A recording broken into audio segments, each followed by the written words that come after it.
La prochaine intervenante, c'est Martine Ouellette, qui est ingénieure de formation. Elle a fait carrière à Hydro-Québec. Avant de son entrée en politique, elle milite dans le mouvement écologique Au Secours. De 2010 à 2019, elle est députée de Vachon pour le Parti québécois et ministre des Ressources naturelles dans le gouvernement marois. Elle est par la suite candidate à la direction du PQ à 2 reprises, en 2017-2018. Elle est chef du Bloc québécois. En mai 2021, elle crée son propre parti écologiste et indépendantiste, Climat Québec. Martine. Moi, non, je ne vais pas être assis. Je vais prendre. On a une coupe, je change rien. J'ai vu comment ils ont fait ce matin.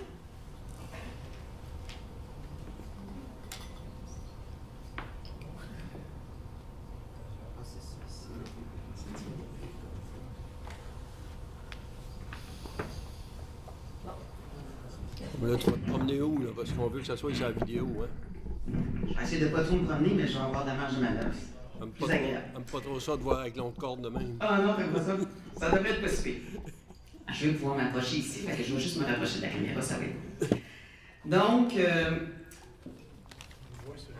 je veux saluer Denis, un ancien collègue. Donc, merci Denis pour ta présence, très appréciée.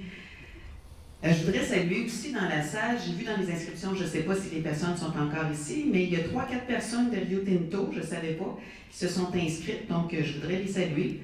Je pense que c'est important qu'ils entendent ce qu'on a à dire aussi, puis j'espère qu'ils vont rapporter ça au niveau de l'entreprise et qu'ils vont essayer de chercher des solutions. Moi, je vais vous parler beaucoup d'énergie, d'électricité. Qui contrôle l'électricité contrôle le développement économique, tout le développement industriel. Il n'y a pas rien qui se fabrique sans électricité. Donc ça, là, toutes les industries, toutes les grosses corporations de la planète savent ça. C'est pas pour rien et on va s'en reparler. Moi, je vais commencer avec la nationalisation de l'électricité. Pacte social en 1962 où les barrages d'Alcan n'ont pas été nationalisés. Pacte social en retour, donc, OK, vous avez accès à l'électricité à très bas coût, puis c'est vraiment à très bas coût, contre des emplois et de la transformation. Qu'est-ce qui s'est passé depuis ce temps-là? On est passé de, moi j'avais 12 000, Denis dit 10 000, 10, 12 000 emplois. J'ai appris l'été passé, en parlant avec les syndicats, que c'était maintenant 2700 emplois. Pas 3000, pas 3500, 2700 de sources bien informées. La contrepartie, pour avoir accès, c'est un privilège d'avoir accès à l'électricité. Au niveau des emplois, c'est plus bien là. La transformation, première, deuxième, première transformation, c'est lingot, mais je ne sais pas dans quel sens vous mettez, mais l'autre transformation, elle ne se fait pas, la deuxième transformation, elle ne se fait pas vraiment dans la région. On parlait de Novelis ce matin. Novelis a été délocalisé, pas en Chine, pas au Mexique, où on pourrait penser que les salaires sont plus bas. Non, elle a été délocalisée aux États-Unis par protectionnisme.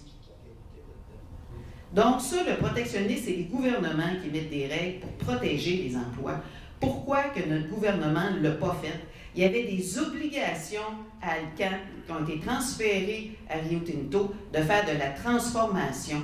Et malheureusement, le gouvernement du Québec, et je crois que c'était M. Charest à l'époque, qui a laissé Novelis, avant que ça appartenait à Alcan, être privatisé. Il n'aurait jamais dû accepter ça. Ça faisait partie des ententes. Une fois privatisé, c'est bien évident que ça peut être vendu facilement. Donc ça prend de la volonté politique. Quand on veut de la transformation, ça prend de la volonté politique. Et si au niveau international, il y a des règles comme ce qui a été présenté ce matin là, sur la prime Midwest, qui sont incontournables, il y a toujours moyen de moyenner quand on a de la volonté politique. Mais c'est clair que ça prend de la volonté politique. Puis c'est comme ça que ça se fait ailleurs aussi. Le Buy American Act, c'est de la volonté politique qui oblige les entreprises à acheter aux États-Unis. Ce n'est pas des lois du marché, là. C'est de la volonté politique. J'ai calculé un peu ce que ça voulait dire le privilège. Parce que c'est bien beau de dire des privilèges, mais ça veut dire combien d'argent? Privilège de l'électricité. Puis là, j'ai comparé, pas avec le tarif industriel, j'ai comparé avec le tarif des alumineries. Parce que ça donne que dans ma job chez Hydro-Québec, moi, je travaillais avec toutes les grosses compagnies. Puis Alcan, c'était mon client. Puis Alouette, c'était mon client. Puis Deschambault, c'était mon client. Puis Bécancour, c'était mon client. Je me suis adonné à négocier probablement le plus gros contrat d'électricité, 19 milliards sur 40 ans, avec une aluminerie qui avait 3 usines. Vous êtes capable de déduire. Hein? Donc, j'ai fait le calcul et on parle de 700 millions de dollars par année de subventions déguisées. Et j'ai aussi, à partir d'articles, donc avec des hypothèses, on disait que Rio Tinto payait 12 fois moins d'impôts ici qu'ailleurs. Ça représente un manque à gagner de 200 millions. Les GES, ils ont un passe-droit. Les alumineries au Québec, là, comme secteur industriel, c'est les plus grands émetteurs de GES. Puis ils osent se qualifier d'aluminium vert. Ce qui est vert, c'est pas la production d'aluminium, c'est rien que l'électricité. C'est pas eux autres pantoute, là. Ce qui est vert, c'est les barrages qui ont comme privilège. C'est tout. C'est les plus gros émetteurs, il y a un passe-droit et un privilège, encore de passe-droit, évalué à 300 millions de dollars par année. Je suis déjà rendu à 1,2 milliard. Là, je n'ai pas les taxations municipales, je n'ai pas là-dedans toutes les subventions qu'ils ont eues pour Élésis, pour les prêts, les garanties de prêts, etc. Et donc, ça fait 445 000 $ par emploi. Ben là, hein? Fait que là, le chantage à l'emploi, là, il faut que ça arrête. Il faut qu'on arrête d'avoir peur. Parce qu'ils font peur avec ça. Ils font peur aux employés, ils font peur à la communauté, ils font peur aux élus, puis là, tout le monde plie. Ça ne marche pas. Ils vont demander la lune. Moi, je les ai eus comme clients, toutes ces grosses corporations-là, toutes ces grosses usines-là au Québec. Un moment donné, ils me disaient, hey, ben là, ils me demandaient encore plus. Hey, j'ai dit, tu t'essayes, hein? Je dis, ben oui, je m'essaye. Ils vont s'essayer. Ils veulent juste faire plus d'argent. Il faut juste arrêter de plier puis dire, wow, les nerfs, là, hein, t'exagères. Puis on va dire, oh, ben c'est vrai, j'exagère, je me suis essayé. Mais là, on parle de 1,2 milliard par année, puis les emplois ne font que diminuer. Puis là, quand j'entends les gens dire, je me suis fait poser la question tantôt par une journaliste, est-ce que vous craignez pour dans la suite qu'il y ait des pertes d'emploi avec la modernisation des usines? Ben, j'ai dit, c'est pas une crainte, c'est une garantie. Les AP60 et les IS. Moi, je trouve que ça a l'air d'une chimère, là. J'ai travaillé en recherche-développement, ça a l'air d'une chimère plus que d'autres choses. Mais même si ça marchait, ça va être aussi des pertes d'emploi. Toutes les nouvelles technologies sont automatisées, puis ça prend moins d'employés, moins de travailleurs. Fait que c'est clair qu'il va y avoir des pertes d'emploi. Fait que là, il faut arrêter. Puis les barrages, là, qui sont à la base de cette activité-là, bonne nouvelle pour la région. Ne me lâche pas. Ils partiront pas, les barrages. Ils sont là. Fait qu'il faut arrêter d'avoir peur du chantage des emplois. Parce que Deschambault est rentable, Bécancour est rentable, Alouette est rentable, ils n'en ont pas de barrage, puis ils sont bien rentables. Fait que là, même s'ils payaient le même prix d'électricité, ils seraient rentables quand même. Ils ne partiront pas, ils font tellement d'argent. Puis s'ils partaient, il faut toujours regarder le pire des cas. S'ils partaient, pensez-vous qu'il n'y en aurait pas un autre qui serait intéressé? C'est clair que oui. Et là, je pense que si on veut, parce que là, on ne se le cachera pas, dans les emplois pour produire des lingots d'aluminium, là, on ne retrouvera pas les niveaux qu'on avait dans le passé avec les nouvelles technologies, là, c'est fini. Mais il ne faut pas mettre une croix sur les emplois. Il faut revenir à ces niveaux d'emploi-là. Ça va être par la transformation. Ça va être par d'autres activités. Fait qu'il faut les exiger. Dire, vous voulez avoir accès aux privilèges? Bien, il y a une contrepartie qui vient avec ça. Il faut l'appliquer. C'est possible de le faire. Donc, quand même, 1,2 milliard par année. Mais là, ce qui s'en vient, il n'y a pas juste ça. Et je vais faire un détour, mais avant de faire le détour, vous savez que moi, j'étais chez Hydro-Québec lors du lockout d'Alma et c'était plus payant pour la minerie d'Alma de vendre de l'électricité à Hydro-Québec que de faire l'aluminium. Ça n'a pas changé, hein? les prix d'électricité à travers le monde ont augmenté, puis c'est encore plus stratégique. Puis, donc, il y a avec le projet de loi 69, il y a avec les projets d'éolien, un projet de Rio Tinto de 700 jusqu'à 1000 MW d'un parc éolien complètement privé. Wow! Puis là, il y a l'autre aussi que Sebia est venu annoncer. Mais je vais vous faire un petit détour. Parce que là, je sais combien de temps, là? Parce que le temps passe vite, hein? C'est pour tout le monde. On nous a parlé qu'on était en surplus, puis là, tout d'un coup, on est rendu en pénurie, puis là, il faut construire, c'est bien épouvantable. Regardez bien ça. La pénurie, elle a été créée de toutes pièces. Moi, je vous le dis, j'ai fait les calculs.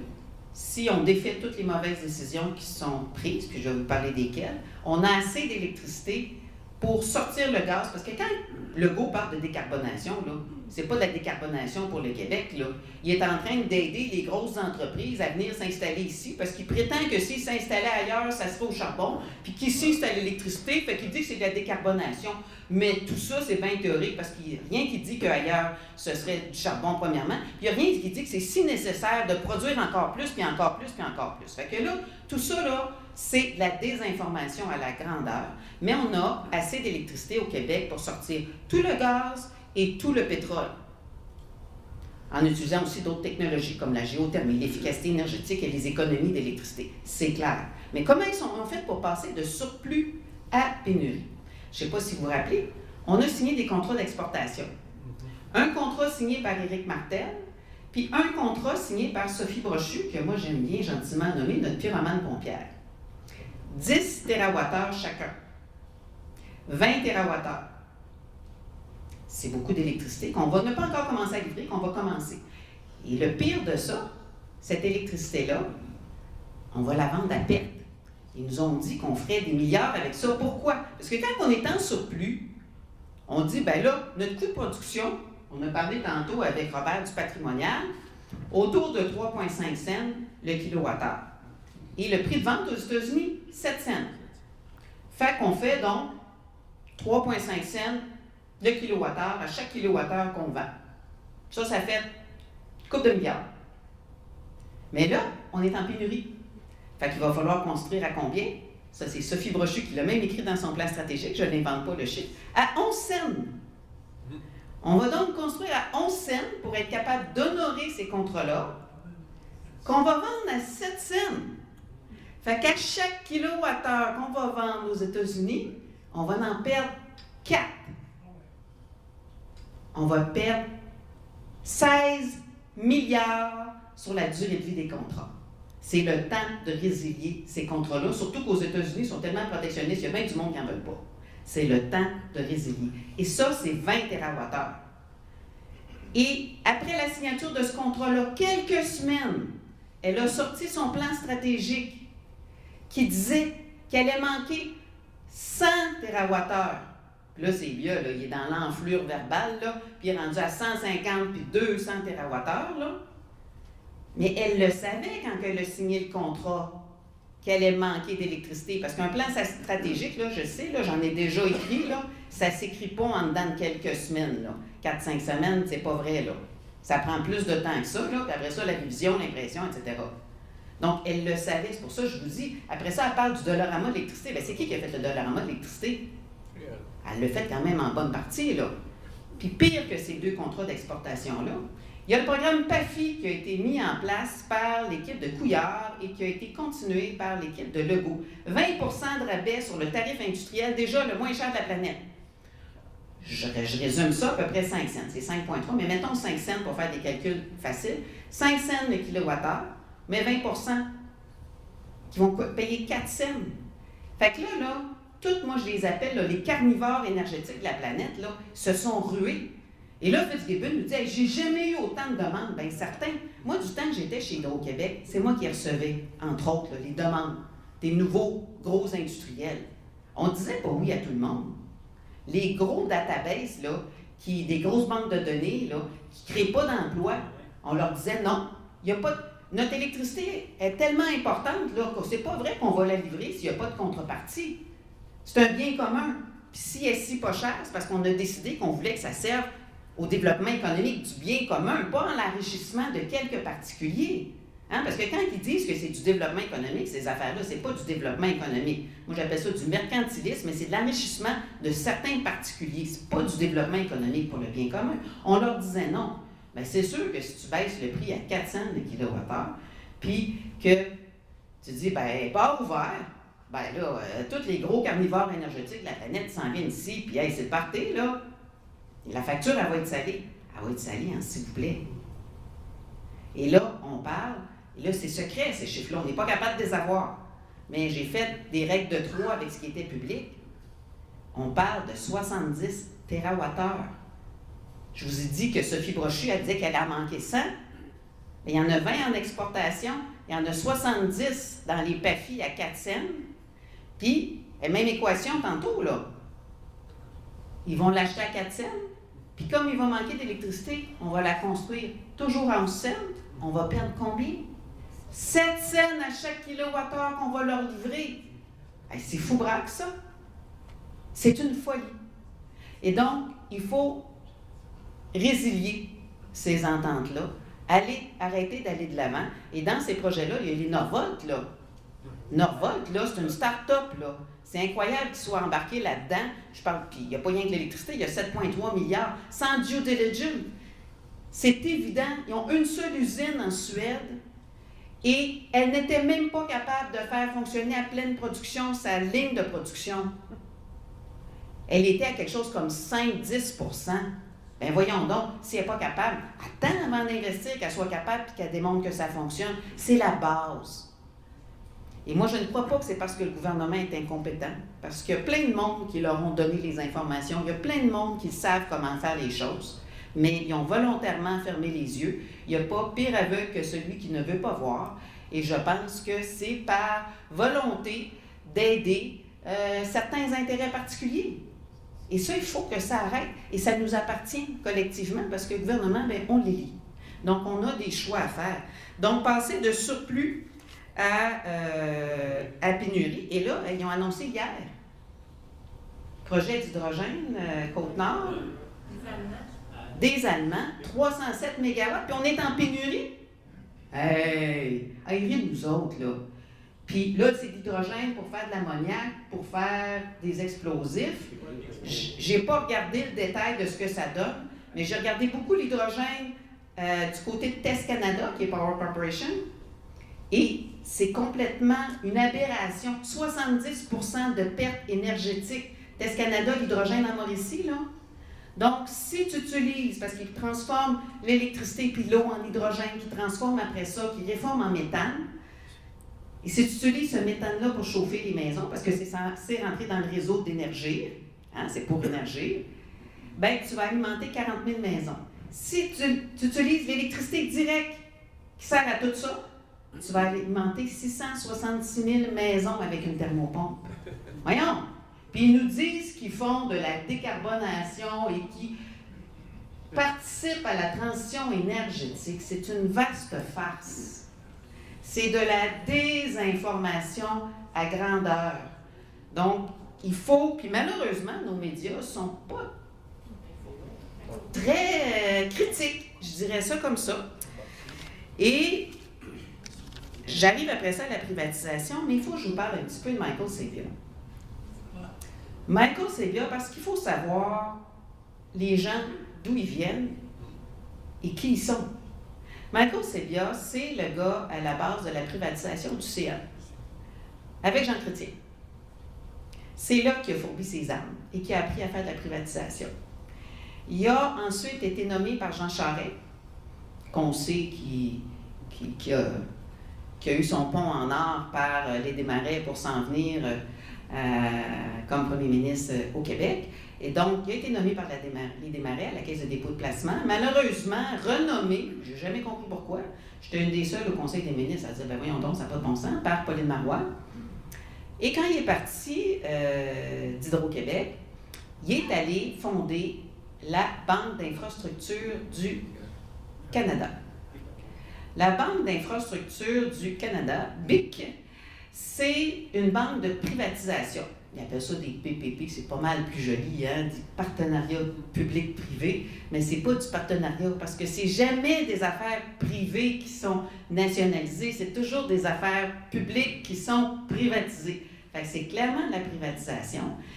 Et donc, ils vont se servir de l'argent des contribuables canadiens et ils ont mis un peu sous tutelle la Caisse de dépôt et de placement, notre outil québécois, à l'intérieur des décisions que prendra la Banque d'infrastructure du Canada pour privatiser. Privatiser toutes sortes de secteurs, mais en particulier l'énergie.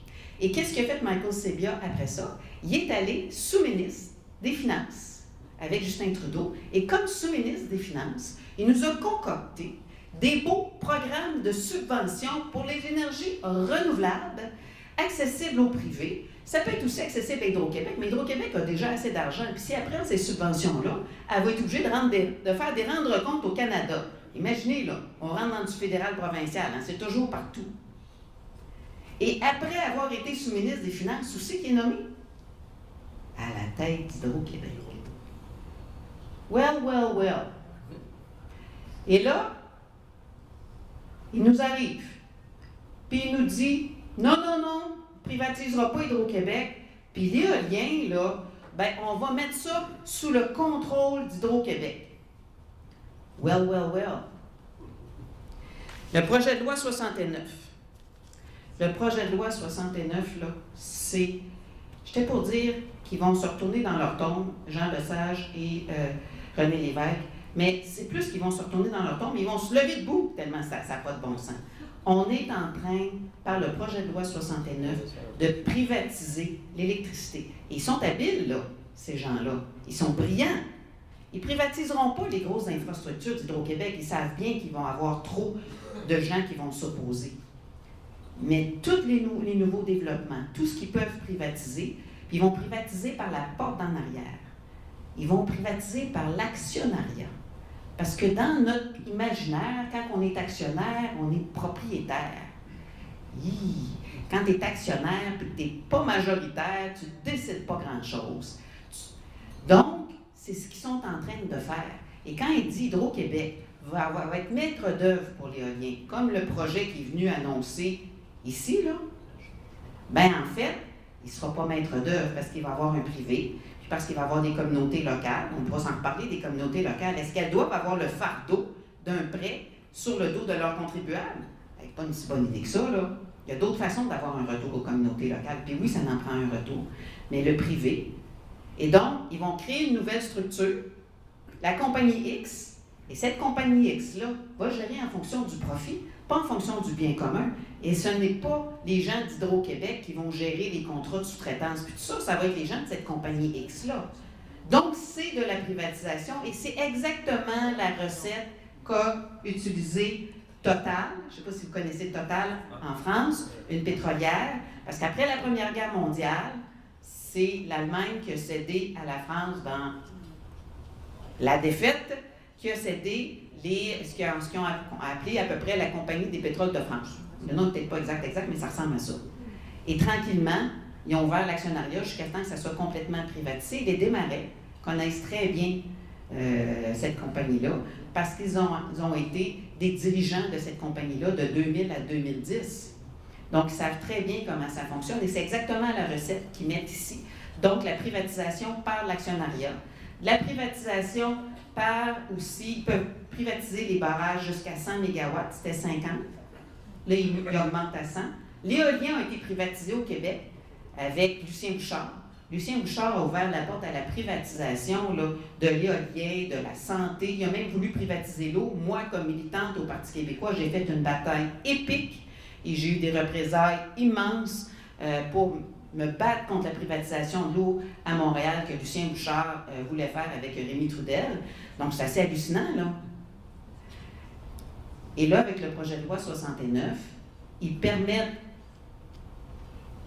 de l'autoconsommation et le modèle, c'est Alcan Rio Tinto. Ils disent, bien, si eux autres peuvent le faire, pourquoi pas d'autres? Et ça devient le modèle pour que TES Canada, c'est Power Corporation en arrière de TES Canada, puisse faire de l'autoconsommation Et pas juste de l'autoconsommation, ils vont pouvoir vendre à des voisins. Et non seulement qu'ils vont pouvoir vendre à des voisins, ils vont pouvoir faire de la distribution d'électricité. Et non seulement qu'ils vont pouvoir faire de la distribution d'électricité, il y a des articles dans le projet de loi 69 qui obligent Hydro-Québec à permettre au privé d'utiliser son réseau de transport. Fait que ça veut dire que ça se promène d'une région à l'autre. Et ça peut même traverser les frontières. Est-ce que, et là je reviens à Rio Tinto, je m'excuse d'avoir fait le long détour, mais c'était pour vous expliquer. Je reviens à Rio Tinto, qui veut faire son projet d'éolien, couplé avec des barrages avec réservoir, parce que l'éolien couplé avec un réservoir, c'est ça que ça prend, parce que quand ils ne vendent plus, hein, il faut faire partir les turbines, puis quand ils vendent, bien, on emmagasine dans le réservoir. C'est un super beau couplage, super bien placé. Est-ce qu'ils vont préférer continuer à faire de l'aluminium ou à vendre de l'électricité? Je vous dis, la question, elle est réelle. Et ça va débouler. Et ça va débouler vite. Il faut s'organiser maintenant pour dire non, vous ne pouvez pas vous accaparer de nos ressources. Vous ne pouvez pas décider que vous allez choisir de vendre de l'électricité plutôt que de faire de l'aluminium parce que c'est plus payant pour vous autres. Parce que Rio Tinto, je m'excuse, puis s'il y a encore des personnes présentes, c'est pas vous en particulier, mais comme entreprise, c'est des grosses corporations, ça n'a pas d'âme, ce monde-là, hein? Puis quand même les PDG, là, ils ne donnent pas assez de rendement, c'est des chaises éjectables. Fait que c'est vraiment la cruelle loi du rendement maximal, pas du rendement normal, du rendement maximal. Donc tout le monde y passe. Bien, ça va être la même chose ici. Là. Ils ne réfléchiront pas différemment parce que c'est la région du Saguenay-Lac-Saint-Jean. Ils vont réfléchir exactement de la même façon. Donc, il faut s'organiser dès maintenant parce que ces infrastructures-là, c'est notre territoire. Ça nous appartient. Et on n'a pas à laisser des grosses corporations multinationales faire ce qu'elles veulent et faire du profit sur notre dos. Puis là, on sait en plus toutes les conséquences de leurs activités. Hein? Moi, je trouve qu'avec tout ce que je savais en partie, mais ce que j'ai appris aujourd'hui, Rio Tinto, c'est une corporation délinquante. Les berges, les bouts rouges, là, c'est pas normal que ce soit pas un plus gros scandale que c'est là. Il faut pousser ce dossier-là, là. C'est épouvantable, la toxicité, puis en plus qu'ils veulent en faire un deuxième projet en plein milieu de la ville parce que c'est plus rentable pour eux autres. Ben voyons donc, c'est quoi ça, ces niaiseries-là? Puis qu'il n'y a personne qui dit rien. La municipalité crie pas au scandale, qu'est-ce qui se passe? Il faut qu'on se réveille. Après ça, les emplois qui n'arrêtent pas de couper. Après ça, les pensions qui coupent au niveau des anciens travailleurs. Puis tous les privilèges qu'ils ont, la transformation qu'ils ne font pas, puis qui n'ont pas respecté leurs engagements. Mais voyons. Donc, il faut mettre au pas ces entreprises-là.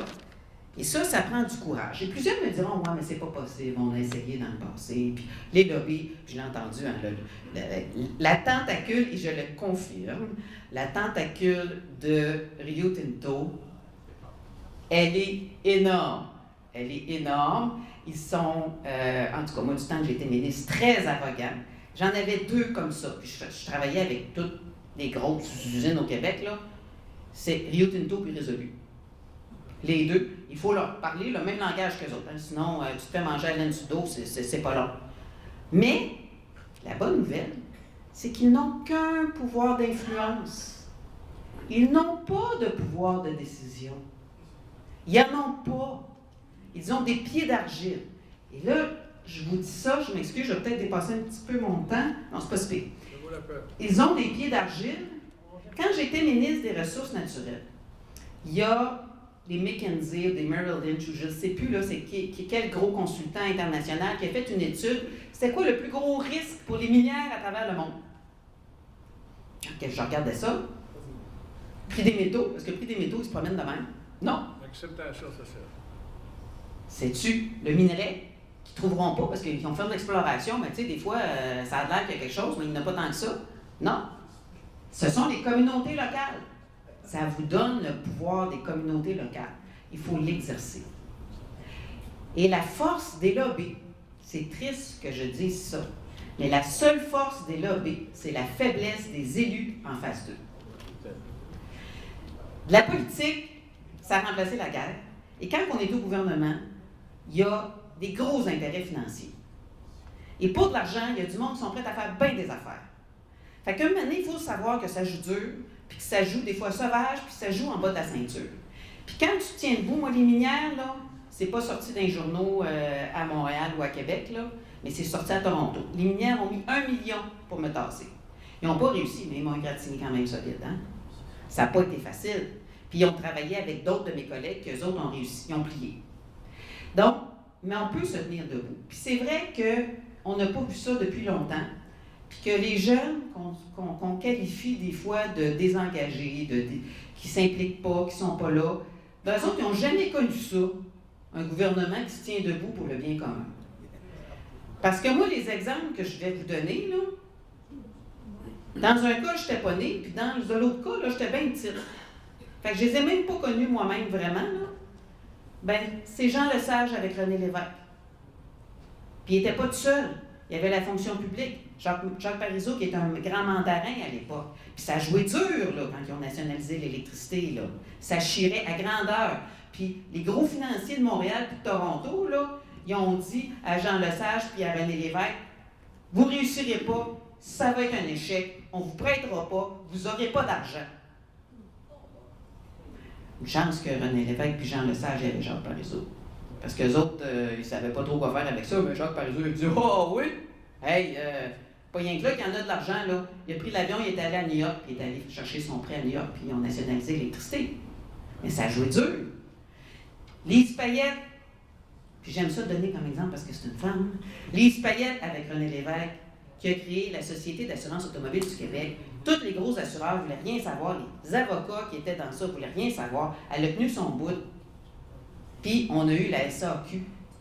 Ces acquis-là, ben, c'est parce qu'il y a des gens qui se sont tenus debout. Et c'est possible de se tenir debout. Mais c'est clair qu'en politique, c'est pas un long fleuve tranquille. Et si on veut s'en aller là, juste pour avoir des consensus, puis que tout le monde, tout le temps, soit content, bien, ça n'arrivera pas. Des fois, il y a des dossiers qui... Puis c'est le fun, on les prend dans ce temps-là, mais souvent, il y a des intérêts divers. Et si tu piles sur des intérêts, des grosses compagnies qui font beaucoup d'argent, mais qui vont en faire un peu moins, mais qui vont continuer à faire beaucoup d'argent parce que tu dis, hey, ça en prend un peu pour ici, mais c'est sûr qu'ils vont utiliser tous les moyens qu'ils peuvent pour te tasser, pour te dénigrer, pour te salir, mais il faut répondre. Il faut répondre, puis il faut être solidaire. Parce qu'un gouvernement qui va faire ça, puis vous savez, le gouvernement Lesage, là, bien, il y avait la population en arrière de lui. Le gouvernement Lévesque, il y avait la population en arrière de lui. Fait qu'un gouvernement ne peut pas aller faire ça tout seul. Parce que si d'un côté, il y a toutes les grosses entreprises, puis souvent qui possèdent des journaux, hein, c'est-tu bizarre, hein, ça, hein? C'est un drôle d'adon, hein? Puis que dans ces journaux-là, ben c'est juste la critique, puis de l'autre bord, il n'y a pas d'applaudissement. C'est dur pas mal. C'est dur pas mal. Mais quand il y a un équilibre, c'est faisable. Puis ça s'est fait dans le passé, puis c'est possible de le refaire dans le futur, puis je pense que c'est grand temps qu'on se décide de le refaire. Et donc, moi, je vous invite à ce qu'on s'implique pour justement pouvoir se reprendre en main, parce qu'on ne peut pas aller laisser les choses comme ça. L'électricité, et là, on le voit à travers Rio Tinto, qui est un exemple patent ici, avec son projet d'éolien. Et là, dans les questions, si vous avez des questions sur l'éolien, je pourrais rentrer dans les détails, mais tous les impacts de l'éolien, il y en a sur l'agriculture, les impacts sur le son, les infrasons, etc. Et c'est pas documenté. Et l'éolien privé, qui s'est fait jusqu'à maintenant, Robert n'a pas eu le temps d'aller jusque-là, mais il a fait une étude. Et parce qu'on a privatisé l'éolien, on a perdu, au bon mot, un manque à gagner qui a été empoché par les Boralex de ce monde. Une étude vient de sortir qui mettent leur argent dans les paradis fiscaux. Ça va nous donner une idée qu'il n'y a pas de... l'espèce de ruissellement là, qui est censé revenir, là, ça, c'est une invention de l'esprit. Hein. Elle est bonne, celle-là. Ils en ont fumé du bon quand ils ont essayé de nous passer celle-là. Là. Bien, ça nous a coûté collectivement 6 milliards de dollars. Puis là, les milliards, là, j'arrête pas de vous les additionner. Là. Fait que de l'argent, dans l'État, il y en a. Et si on veut se reprendre en main et dire, ben regarde, au lieu de laisser fuir cet argent-là, c'est comme s'il y a des fuites d'un tuyau, puis que ça s'en va dans les poches de toujours les mêmes intérêts particuliers. C'est bizarre, ça aussi, hein? Toujours les mêmes intérêts particuliers. Pourquoi donc? Il y a du monde qui sont bien branchés, comme on dirait. Ben, on pourrait utiliser cet argent-là pour nos services publics. On pourrait utiliser cet argent-là pour du développement régional, la santé, l'éducation, pour s'assurer d'avoir des inspecteurs en environnement, pour toute la question de la crise climatique, On a des changements à faire pour notre transition énergétique, mais l'argent, il y en a. Ce n'est pas un problème d'argent. C'est un problème de choix politique. Et ce problème de choix politique-là, c'est un problème de se tenir, d'avoir le courage de se tenir debout devant les lobbies. Excuse-moi.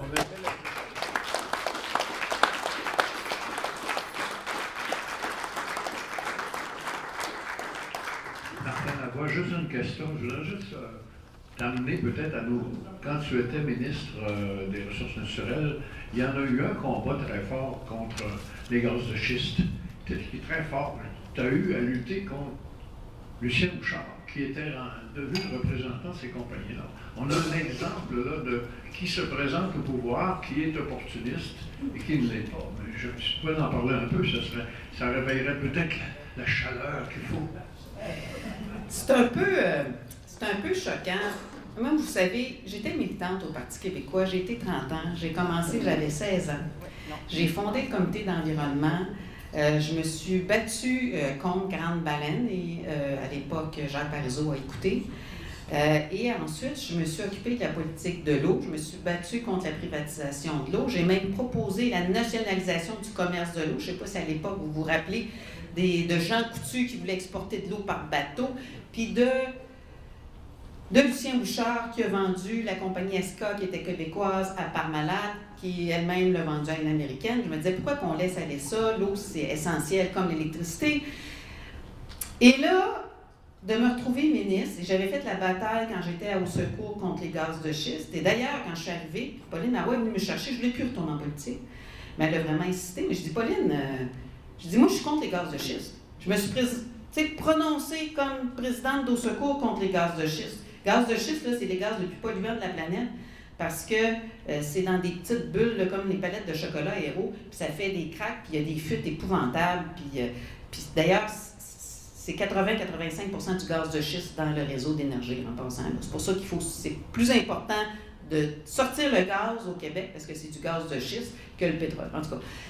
Et là, je disais à Pauline, je dis, ben là, moi, je suis contre le gaz de schiste. Je dis, je ne changerai pas d'idée. Vous autres, vous êtes mais plutôt pour, tu sais. Vous n'avez pas dit, mais pas contre, mais plutôt pour. Je dis, moi, non, je suis contre. Là. Elle dit, on va devenir contre. Wow! Facile de même. En tout cas, fait que le Parti québécois devient contre les gaz de schiste, puis tout ça. On prend l'engagement de faire un moratoire. Mais là, je deviens ministre, et moi, Lucien Bouchard, il était premier ministre du temps que j'étais jeune militante, mais là, je suis ministre. Et lui, il est le président, pas juste le représentant, le président de l'Association pétrolière et gazière.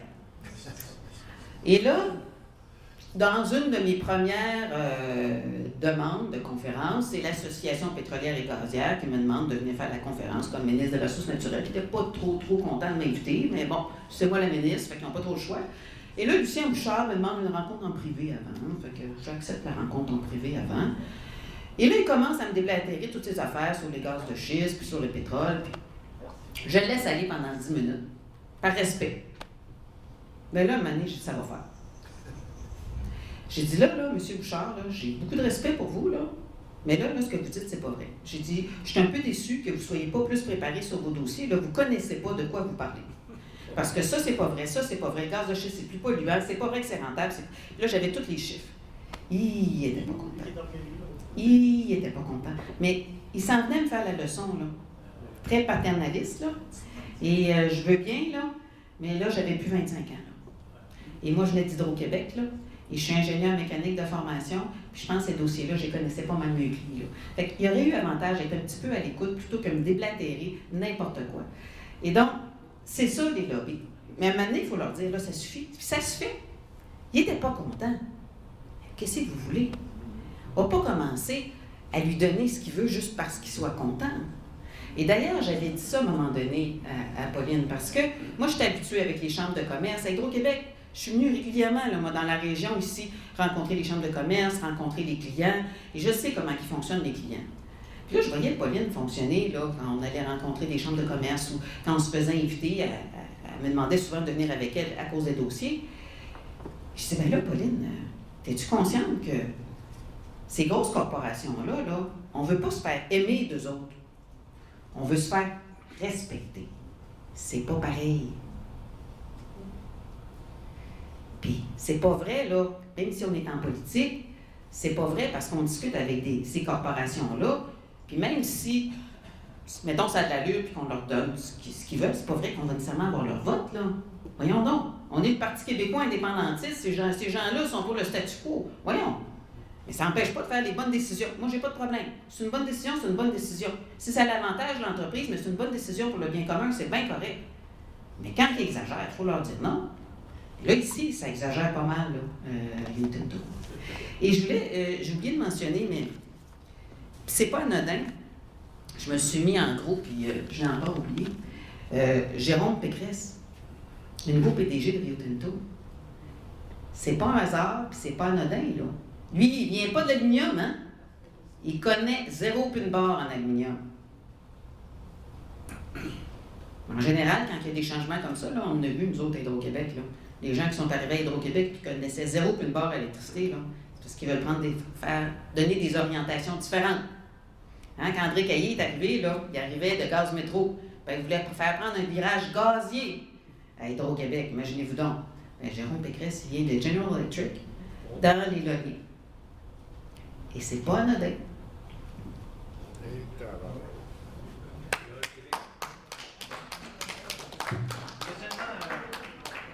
Seulement rajouter un point pour exprimer qu'on est vraiment dans une période très particulière au niveau de la possibilité de faire changer les choses ou de perdre des choses. Le projet de loi 69 qui s'en vient, là, il est clair qu'il a été concocté avec Rio Tinto Alcan. OK? Dans les ententes de réciprocité, quand Alcan a été vendu à Hydro-Québec, à Rio Tinto, il y a des clauses qui ont été inscrites au tout départ, des clauses qui sont très claires, que les surplus d'énergie hydroélectrique non fabriqués ne peuvent pas partir autrement qu'être dans la région. On s'est battu, nous, avec nos syndicats, pendant plusieurs années, parce que là, on voyait des usines fermées une après l'autre, puis on se disait, s'il se construit quelque chose, eux autres, quand on entendait dire, oh, ben, on a des usines à Alouette, on pourrait en partir une partie de notre énergie à vendre là, on pourrait aller en mettre un pourcentage à ABI, etc. L'énergie, OK, le développement des centrales, ils sont ici au Saguenay-Lac-Saint-Jean. Puis si on accepte de changer les clauses qui sont dans l'entente de continuité, qui empêchent Rio Tinto de vendre son énergie électrique, si on empêche ça, on conserve un développement régional. Mais si on laisse aller ça, là, ben, à mon avis, là, il est danger. Puis le timing, il est là-dessus. Là. Ce projet de loi, là, il est en discussion à l'heure actuelle. Puis ces éléments-là, je veux dire, puis une des choses qui nous préoccupe le plus, c'est que ces ententes de continuité-là, depuis qu'ils ont été faites, ils ont été transformés de façon régulière à l'avantage de Rio Tinto. Les sièges sociaux, les développements au niveau du nombre d'emplois, tout a été reculé au niveau des dates ou de possibilités de l'énergie par la Périboca, etc. C'est pour ça que la question de est-ce qu'on veut s'impliquer pour que l'énergie de nos barrages reste ici, là, mais ce n'est pas une question qui va se discuter dans 3 ans. Là, parce que si on ne bouge pas, ça va être fait. C'est clair. Merci. Et là-dessus, je reviendrai sur la présentation de Germain qui nous disait que, avec Alexandre Tachereau, hein, ils ont fait des choses et ont passé la loi après pour venir légaliser. Donc, l'histoire est en train de se répéter et ça nous appartient de faire en sorte qu'elle ne se répète pas. Et j'ai entendu plus tôt dans la journée, le projet de loi 69, c'est vrai qu'il est en cours d'étude. Les consultations sont terminées. Juste pour votre information, nous, Climat Québec, et moi en particulier, quand même une certaine expertise dans le domaine, tu sais, comme ancienne gestionnaire chez Hydro-Québec avec les grands industriels, puis comme ministre des Ressources naturelles, il me semble que pas si pire, ben on a été refusés. L'IREC, Robert Laplante, pense qu'une expertise pas trop pire non plus. Il fait toute une étude sur l'éolien. Il a été refusé. Et le SFPQ d'Hydro-Québec a été refusé.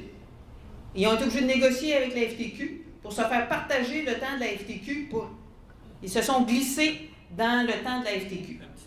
Fait que ça vous donne une idée, hein, comment ça s'est passé. Mais j'ai entendu un petit peu plus tôt dire « Ouais, mais là, la CAQ est majoritaire, fait qu'on n'a plus rien à faire sur le projet de loi 69. » Ce n'est pas vrai. Ce n'est pas vrai pour avoir été à l'Assemblée nationale. Les oppositions ne contrôlent pas grand-chose, mais ils contrôlent le temps.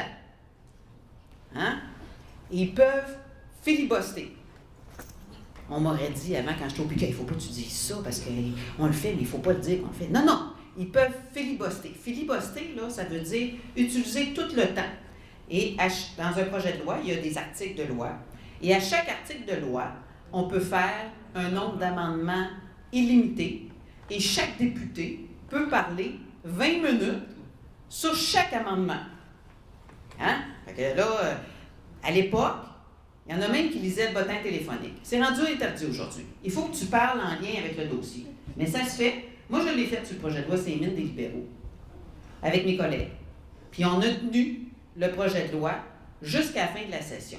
Là, les gens vont me dire, ben oui, mais il y a le bâillon. Donc, on peut sortir un lapin du chapeau avec le bâillon. C'est vrai. Sauf que le parti au pouvoir, la CAQ actuellement, a droit à un seul bâillon par session. Donc, il ne faut pas filibuster rien qu'un projet de loi. Il faut en filibuster 2, 3 pour les obliger à dire, ben là, lequel? Parce que c'est un grand. Tu sais, l'Assemblée nationale, quelqu'un disait, il faisait des jeux de table, là. L'Assemblée nationale, c'est un grand jeu de société. Il y a toutes sortes de règles, toutes sortes d'affaires. Fait qu'il faut savoir c'est quoi les règles et comment manœuvrer là-dedans. Mais si tu en filibustes 2, 3, puis tu choisis un projet de loi auquel il tient beaucoup, même s'il est bon, tu peux le dire, hey, ton projet de loi, moi, je suis prête à le laisser passer, mais je te le filibuste à cause de l'autre en arrière. Puis je sais que celui-là, tu le veux, là. Fait que si tu le veux, tu vas utiliser ton bâillon sur celui-là, fait que tu ne pourras pas l'utiliser. Puis tu fais ça transparent. Il n'y a pas de raison d'avoir de cachette, là. Tu fais ça transparent. Bien, il y en a du pouvoir, les oppositions. Et moi, je suis triste de voir qu'ils ne l'utilisent pas. Et je ne comprends pas. Je trouve, par rapport à ce que j'ai vécu et ce que j'ai vu avant que j'aille en politique, ça jouait plus du coude que ça. Et il faisait plus le travail pour bloquer. Il y avait plus de critiques. Parce qu'une petite critique à droite puis à gauche, puis tu laisses passer les articles un après l'autre. Je veux dire, tu fais pas la job, là. Puis ils sont assez nombreux dans l'opposition. Même le Parti libéral est prêt à faire un bout là-dessus, ce qui est assez impressionnant, là, tu sais. Fait que, il pourrait décider de dire, on va travailler ensemble, puis il y a moyen de travailler, puis d'être dit, ben oui, on est 2 partis différents, 3 partis différents. On ne s'entend pas sur bien des affaires, mais là-dessus, on s'entend puis on va collaborer. Ça s'est déjà fait, puis ça peut se faire encore. Fait que, pour moi, il faut bloquer le projet de loi 69. Il faut que vous mettiez de la pression sur vos élus. Appelez-les, allez les voir. Dites-leur qu'est-ce que vous faites, ça n'a pas de bon sens. Il faut que les porte-paroles des partis, puis il n'y a pas juste les porte-paroles, parce que tu as droit à peu près à 2 ou 3 députés par commission, là, dépendamment de ta représentation. Il faut qu'elle fasse la job en commission parlementaire de bloquer le projet de loi 69. Je vous dis, c'est une catastrophe. C'est sûr que ça se défait après, mais les dommages qui vont avoir été faits, puis les projets qui vont avoir été autorisés une fois que ce projet de loi va être là, ça va être un petit peu, certaines affaires, ça se détricote, mais ça ne sera pas gratuit. Je fais juste dire ça. C'est un petit peu ça que je m'avais posé comme question, dans le fond. Comment c'est qu'on bloque ce projet de loi-là? Moi, je veux bien suivre ce que tu dis. Ils vont filibuster, ou ils peuvent filibuster. Je ne sais pas pourquoi, j'ai un peu de misère à faire confiance aux partis d'opposition pour faire la job. Peut-être que c'est parce que je suis pas fin, j'ai une mauvaise conception de la vie parlementaire à Québec, ou je ne sais trop quoi. Mais je ne fais pas confiance. Puis, en supposant, mettons, qu'ils fassent la job, et qu'au bout de la ligne, de toute façon, le projet de loi 69 passe. Moi, j'aimerais qu'on ait un plan B minimum, B, C, D, si possible, mais B. Fait, qu'est-ce qu'on peut faire pour le bloquer? Qu'est-ce qu'on fait? Puis, je ne m'attends pas à ce que ce soit toi qui me réponde nécessairement aujourd'hui avec une réponse magique. Il n'y a rien qui va être magique là-dedans. Mais il faut qu'on se pose la question, tout le monde. Comment c'est qu'on va faire de bloquer pour empêcher qu'ils puissent l'appliquer puis faire ce qu'ils sont en train de faire là? tout défaire ce qui nous appartient. C'est ça. C'est ça la question. Comment on les empêche? Puis en se disant en plus que le gouvernement qui est là, il est encore là pour 2 ans. C'est ça que le fils, c'est pas drôle, là. Si on était genre à moins d'1 an d'une élection, on pourrait toujours dire on a un petit pouvoir, un petit quelque chose de petite prise. Non, 2 ans, 2 ans. Alors, je repose la question. Puis s'il y a du monde qui ont des idées ou qui pensent qu'on devrait peut-être aller devant, venez jaser avant qu'on finisse. Venez dire, on pourrait peut-être fouiller ça ou fouiller ça. Il faut qu'on cherche de quoi, il faut qu'on trouve une façon de faire pour les bloquer.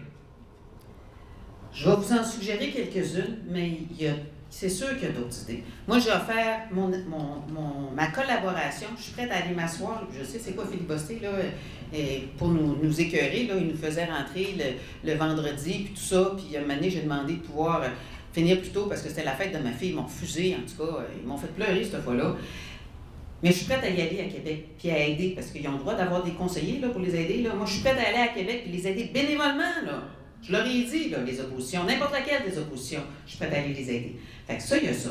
Il y a les élus municipaux. Si les élus municipaux envoient des lettres, si la mairesse dit hey, « moi, j'en veux pas du projet de loi 69 », ils ont un pouvoir d'influence énorme. Ils ne l'utilisent pas. Ils sont tous dire « on n'a pas de pouvoir, on n'a pas de pouvoir ». Hey, ils en ont du pouvoir, puis ils ne l'exercent pas. Fait qu'il y a ce pouvoir-là. Les syndicats. Si les syndicats font savoir leur voix, ils l'ont fait à quelques reprises, mais plus qu'une fois, là, puis pas juste le central, les syndicats locaux, on n'en veut pas du projet de loi 69.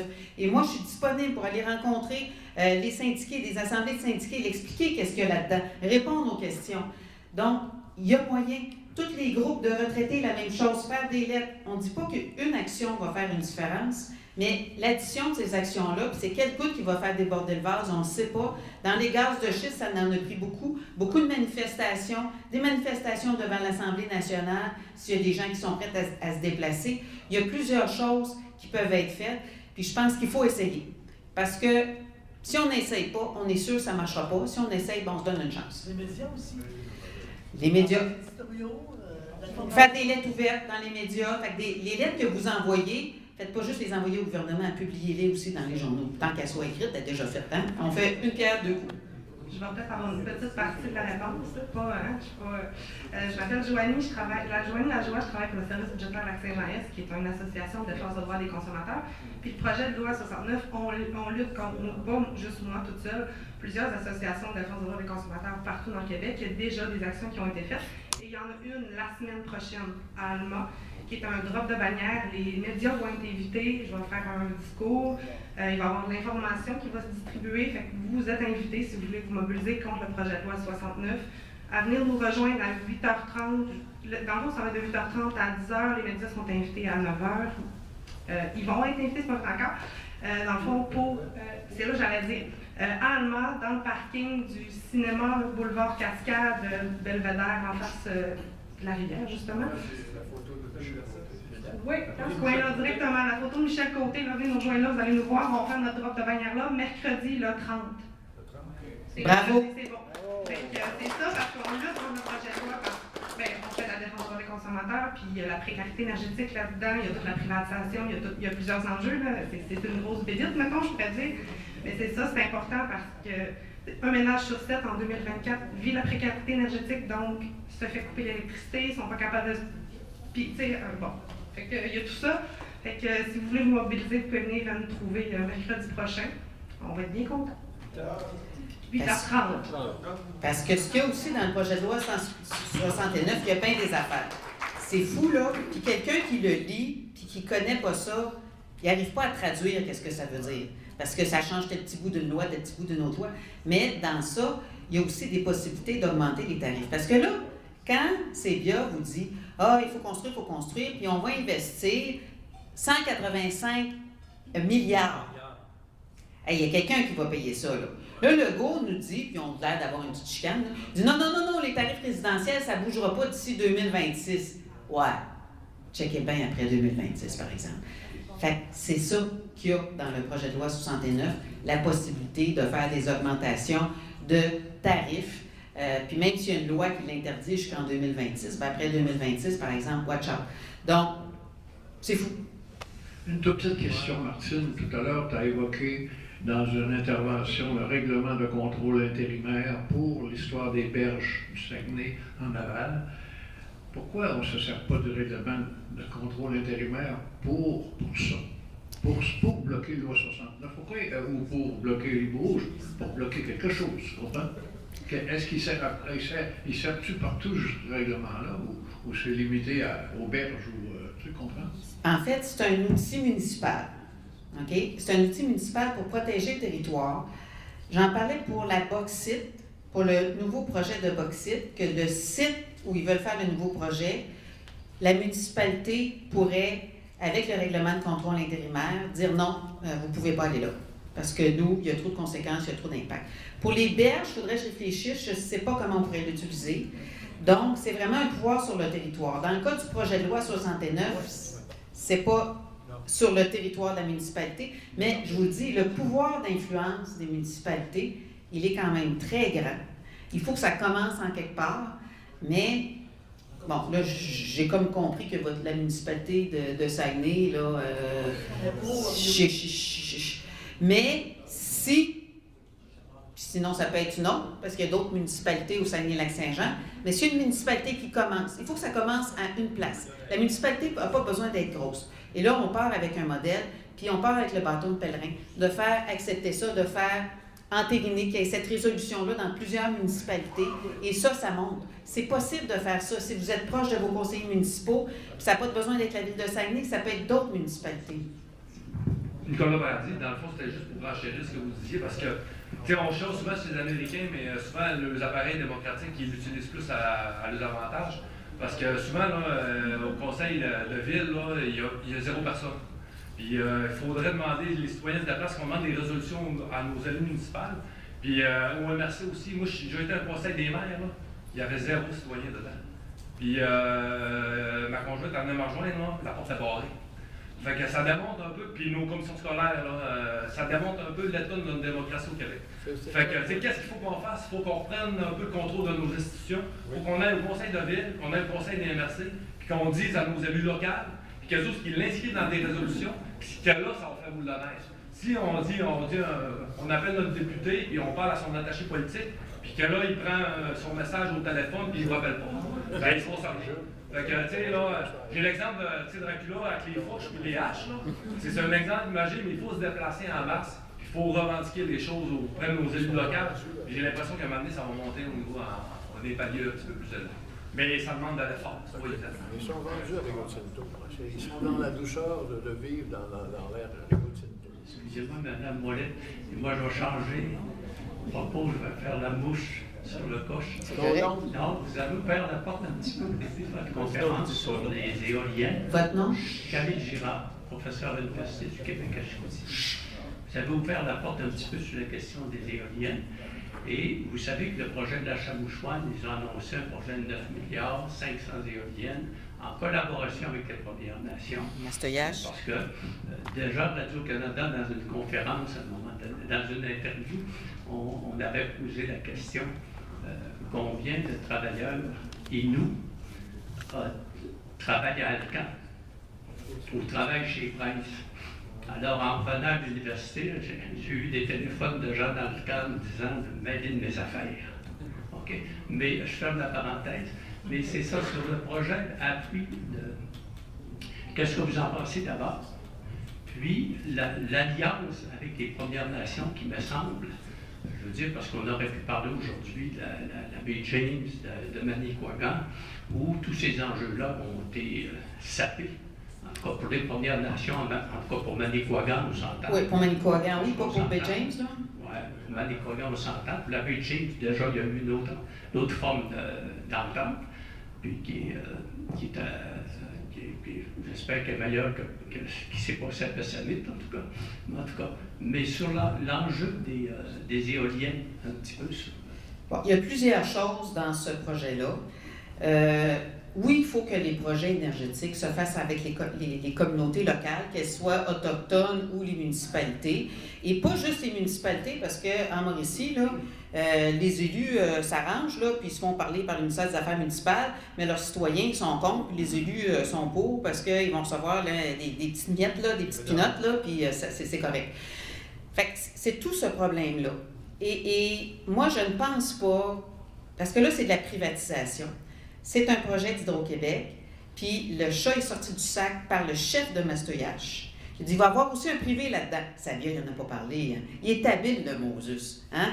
Je veux dire, c'est un fin finot, là, Michael Savia, il faut le savoir. Là. Et le privé, est-ce que ça va être Alcan? C'est ça que je veux savoir. Ça, je ne le sais pas. Mais Alcan a aussi son projet. Je pense qu'il y a 2 projets dans l'air. Moi, je pense qu'il y en a 2. Le territoire est assez grand ici. Je pense qu'il y a 2 projets dans l'air, mais peut-être que c'est le même, on ne sait pas. Fait que quand on ne sait pas des affaires, c'est parce que c'est pas net-net. Fait qu'il y a un privé là-dedans. On ne sait pas si Hydro-Québec va être majoritaire ou minoritaire. Et même si Hydro-Québec était majoritaire, ça n'assurerait pas qu'il y aurait le contrôle parce qu'ils vont former une nouvelle coquille privée. Et c'est avec cette coquille privée-là qui va gérer le parc éolien en fonction du seul profit. Et donc, quand tu es juste sur le profit, là, tu presses le citron. Fait que tu tournes les coins ronds, tu essaies de donner le moins possible aux citoyens, aux agriculteurs, tu partages le moins possible de tes redevances, tu en donnes juste assez pour qu'ils disent oui, mais le moins possible. Fait qu'il faut que tu sois capable de juger là, à combien tu es capable de, je m'excuse de dire ça de même, de l'acheter. T'sais. Donc, mais les communautés locales, que ce soit les communautés autochtones ou que ce soit les municipalités, pourquoi est-ce qu'elles devraient être propriétaires? Et c'est un peu ce qu'a dit Ghislain Picard, qui est le chef des Premières Nations, dit « Ouais, mais je sais pas où on va trouver l'argent. Parce qu'il faut mettre de l'argent, là. Puis on parle de centaines de millions. 1,5 milliard seulement pour Mastoyache. Oui, puis c'est au-dessus d'un milliard juste pour Mastoyache, s'ils veulent la proportion. Et là, ils vont être obligés de contracter des dettes. Subvention. Ou avoir des subventions, mais là, ça n'a comme plus de bon sens, là. Je veux dire, si tu donnes des subventions même à toutes les communautés locales, comment ça va arriver? Et donc, normalement, ça fonctionne par de la dette. Je ne sais pas ça sera quoi. Mais si c'est pas ça, donc il faut... La communauté locale n'a pas à prendre des dettes sur le dos de ses contribuables. Et donc, il peut y avoir d'autres façons de retour, que ce soit des moyens de compensation, que ce soit des redevances, mais pas des redevances en pinotte. Donc, il peut y avoir d'autres moyens. Fait que le modèle de l'actionnariat, moi, je suis en désaccord avec ce modèle-là parce que c'est un modèle de privatisation de l'électricité. Et ce n'est plus Hydro-Québec qui va avoir la vision globale de ce qui se construit où. Ça va être l'anarchie, puis ça va être au plus fort la poche de ceux qui vont réussir à s'entendre. Puis quand je dis s'entendre, ça veut vouloir souvent dire acheter les communautés locales. Ça va faire des chicanes au niveau local parce qu'il y en a un qui a de l'argent, l'autre à côté n'en a pas. Je peux vous dire qu'au niveau des éoliennes, là, il y a un conférencier, là, ça fait 10 ans que le projet est chez eux, là, puis il y a du monde qui ne se parle plus là, dans son coin. Là. C'est vraiment de la zizanie. Donc, si on veut faire de l'éolien, on ne devrait pas faire ça. Premièrement, pas sur les terres agricoles. Parce que l'éolien en soi, c'est quand même une énergie intéressante. Ça provient du vent, mais c'est une énergie intermittente. Hein? Fait que par rapport à l'hydraulique, là, puis il faut coupler ça. Tu ne peux pas coupler ça avec du nucléaire. Tu ne peux pas vraiment coupler ça avec des centrales au charbon. Tu peux coupler ça avec des centrales au gaz naturel, mais le gaz naturel, c'est tellement polluant, tu ne veux plus avoir ça. Fait que tu peux coupler ça avec de l'hydraulique, ça se couple bien. Mais il y a quand même des impacts. Tu ne veux pas ça sur des terres agricoles, il ne nous en reste pas assez, mais on va arrêter. Tu ne veux pas avoir ça en zone habitée parce qu'il y a quand même des impacts là, qui sont de plus en plus documentés en Europe, mais ici, on se ferme les yeux sur le son, sur les infrasons qui ont des impacts sur la production laitière, sur la croissance des animaux et donc sur les humains. Il y a des impacts sur le paysage. Et les bases de béton, là, c'est pas des petites bases de béton, là. Puis démanteler une éolienne, là, actuellement, les montants qu'ils donnent aux agriculteurs, on parle de 35 000 $ à peu près par année. Mettons, pendant 20 ans, ça fait 700 000 $. Ben, qu'est-ce qui va arriver au bout de 25 ans? Est-ce que la compagnie va être encore solvable? Est-ce qu'elle va avoir rempli, capitalisé son fonds de démantèlement? Moi, quand je regarde les mines, là, je pourrais vous dire que non. Hein? Et est-ce qu'elle va faire faillite? Là, on a vu des compagnies qui ont commencé il y a 20 ans à commencer à vendre à des plus petits. Ça commence. Parce que ça ne fait pas si longtemps qu'on est dans l'éolien. Bien, démanteler une éolienne, si la compagnie fait faillite, là, pour le cultivateur, ça va lui coûter 1 million. Fait qu'il va avoir mis 700 000 dans ses poches, mais il va en perdre 1 million. Fait qu'il va être dans le rouge 300 000 $. Fait qu'il faut faire attention. C'est pas magique. et de laisser la gestion de tout ça à plein de petites compagnies qui vont faire leurs petites lois un peu partout. On sort du modèle qu'on s'est donné avec Hydro-Québec d'une vision globale pour un développement économique plus équitable et du pacte social qu'on s'est donné au Québec, un outil extraordinaire qui a permis d'atteindre des niveaux de qualité de vie extraordinaires ici. Fait que moi, je pense que ce modèle-là n'est pas un bon modèle en termes de modèle. Puis je ne sais pas où ils veulent mettre ces éoliennes en particulier parce qu'ils ne l'ont pas dit encore. C'est assez dans le nord, là? Je veux dire, le nord ici, on est dans le nord. Oui, non, mais il y a le nord plus que ça, là, parce que moi, je disais souvent, il faut mettre les éoliennes, mettons, autour du réservoir de la Manique, autour des réservoirs de la Grande. Bon, ici, on est un petit peu plus au sud, là. Mais c'est sûr qu'il faut des ententes, il faut discuter avec... Mais moi, avant de faire des projets, parce que tout projet a des impacts, est-ce qu'on en a besoin de cette électricité-là? Puis il faut arrêter de faire de la surproduction, puis d'attirer ici des grosses entreprises qui font de la surconsommation. Et moi, je vous dis, j'ai fait les calculs, et pour l'instant, on n'en a pas besoin. Donc, pourquoi est-ce qu'on se mettrait à tapisser le territoire d'éoliennes, de barrages, de panneaux solaires, tout ce que vous voudrez? Si on continue comme ça dans la surproduction, de la surconsommation, je veux dire, c'est clair qu'on est en train de frapper un mur.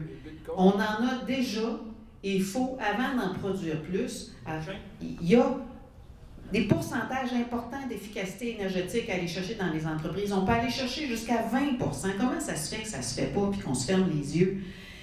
Puis arrêtez d'attirer les carnivores énergétiques de la planète. Puis arrête les serveurs. La crypto-monnaie, hey, c'est une aberration. La crypto-monnaie, l'hydrogène là, qui n'est pas vert pantoute, des Norvolt qui ne marchent pas pantoute. Puis, je veux dire, il faut arrêter ces mauvaises décisions-là. On ne peut plus continuer à pelleter par en avant comme ça. Et quand on en aura vraiment besoin et que ça sera démontré, moi, je suis certaine qu'il y aura possibilité d'avoir des ententes avec des populations, puis de mettre ça, que ce soit de l'éolien, que ce soit de l'hydraulique. Pour l'instant, le solaire est beaucoup plus cher, fait que c'est pas vraiment intéressant pour le Québec, mais éventuellement, puis de trouver des places qui vont être le moins d'impact possible. Mais on n'en est pas là. On n'en est pas là. Vous avez raison de dire qu'il faut faire attention. Les projets qui ont soulevé, qui seraient construits par Alcan, parlait de 1000 MW dans le secteur chute des basses.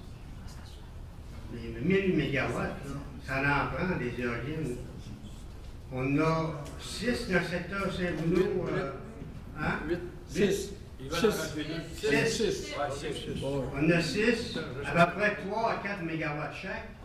À peu près 20-24 MW.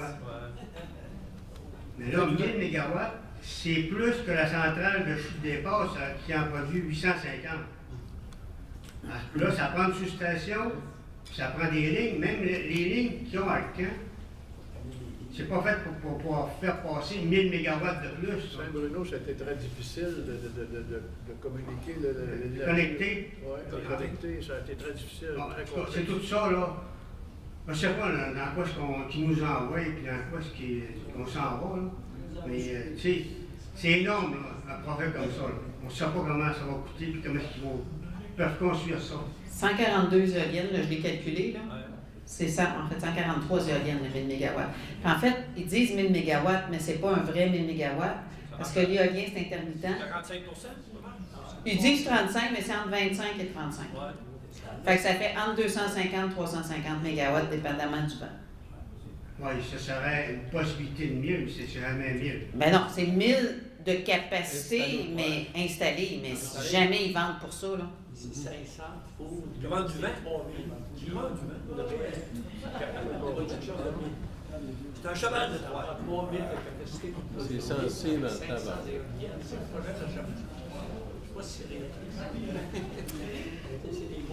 Fait que je pense qu'on est pas mal rendu à la fin. Germain, tu as fait l'appel pour que les gens qui veulent s'impliquer, pour les gens qui sont inscrits, parce qu'on veut pouvoir donner des suites. On ne sait pas exactement comment, tout ça, mais on s'est dit on pourrait se réunir ensemble, puis se dire comment on peut donner suite, puis s'encourager. Il y a des initiatives comme la dame de l'Association des consommateurs qui décide qu'on organise des choses. Bien, on informe tout le monde, puis à ce moment-là, les gens qui veulent participer, puis on peut susciter des initiatives, on peut donner des coups de main. Par exemple, s'il y a des gens qui décident qu'ils veulent aller voir leur conseiller, leur conseil municipal, je peux travailler avec eux des résolutions. Donc, on peut essayer de donner des coups de main, chacun en fonction de nos connaissances, du temps disponible, parce que je pense que, je vous le dis, le pouvoir citoyen est bien plus fort que le pouvoir d'argent. Ouais.